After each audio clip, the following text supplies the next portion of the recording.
Hello, welcome everybody. Konnichiwa, guten Tag. My name is Enzio Wetzel. I'm the director of the institution here, which is the German Cultural Institute, the Goethe Institute. And at the same time, it's the artist in residence, Villa Kamogawa.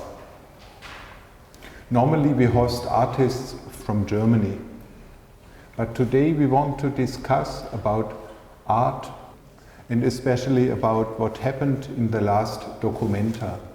And so I welcome Jun'ichiro ISHII on my side, and he invited the two sitting on my other side, Kodama Kanazawa, and the same is with Koichiro Osaka. And we decided to take English as a language to communicate. Now I give it to you, the microphone. Yeah, thank you very much. Yes, should I use this microphone? Okay. Hello, my name is Jun'ichiro ISHII.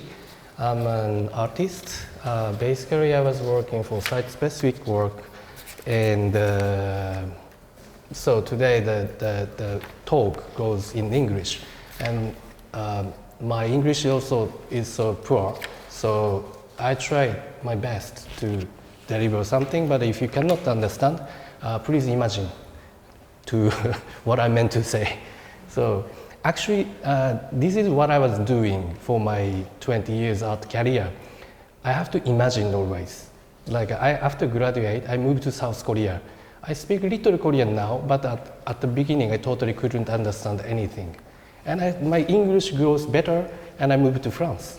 And then I had to learn another language. So I had to imagine always. And I worked in Turkey and Uzbekistan or Georgia or many different countries, which has totally different cultural background.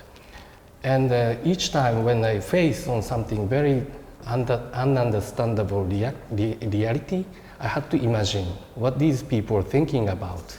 And this process for me is art. I have to imagine. Information is easy to understand because you just read and you understand. But imagination, this is something we really trust. I trust at least.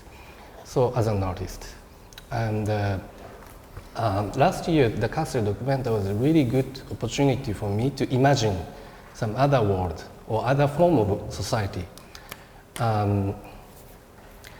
So I go a little bit from far. So I met recently a Korean guy, and he was working in an embassy. So he told me a very funny story. One day he was invited from Chinese government, and he was in the reception, and the Chinese people were talking about the Chinese wine. And at the same time, they were laughing about the Chinese wine. It's not a good taste or something like this. So he drank a little, and he thought, oh yeah, it is not tasty. And he made a joke also. But after that, he realized that that wine comes from Uyghur area. And then he learned that it was a traditional way to make a wine. It was from ancient times, Silk Road time. The Uyghur people had the original method to produce white wine. And slowly he understood it's not a bad taste. He just not used to drink. So after he ate Uyghur regional food with the Uyghur wine, and he started to understand something. Okay, the food is like that. That's why the wine is like that. He felt not tasty at the beginning, but it's not because of the taste. He just not used to drink. He used to drink more like a Western Europe red wine. So it's very used to. But the white wine from East, like a Silk Road country, was not common taste for him. So this is very symbolic story for me, and I found it very interesting. We think we understand something today, but this is very information level, or just we used to, like we see. But we need to imagine some other country, or some other tradition, some other culture, and probably art is also similar. And other day, I was talking with a curator, David Tay, based in Singapore. Like his profession, he's more like a Southeastern Asian history. According to him, when we talk about art in Southeastern Asian countries, we absolutely have to talk about the colonization, because idea of art is come to these regions with as a package of modernity. So like people who never touched to oil painting enter to the art school, national art school, and then graduate, and then present it in the National Museum. What is this? So it's very interesting. So before this modern like a capital A art, like a big capital A art comes, is there something else exist? And probably yes, because when we go to Borobudur, for example, there's a temple fully covered by sculpture. The sculpture is a word come from the west, but anyway, something like a sculpture. So there was something exist, but today we totally like rewrite the capital H history, like a big capital, like a big history and big art. So what was that? What was existing before? This is very interesting study. And again, like with David today, we talk about festivity. Like so those like Southeastern Asian country, we have maybe including Japan, we have a festival culture. Like every year, things come back and we celebrate. So before the festival, for example, like some people make a mask by banana leaf, for example, or like a straw dress. And after festival, it go back to soil. That is the festival. That is the creation. Then this is the power of creation. So I found it's kind of interesting. It's more like a cycle idea, not a linear idea.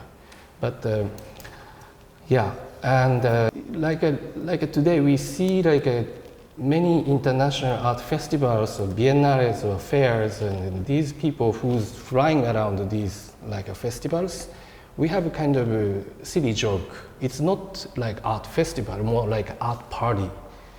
You go Shanghai today, you go Taipei today, tomorrow, and then maybe stop in Jakarta and then come to Yokohama or whatever. Like it's art festival, but it's more like art party.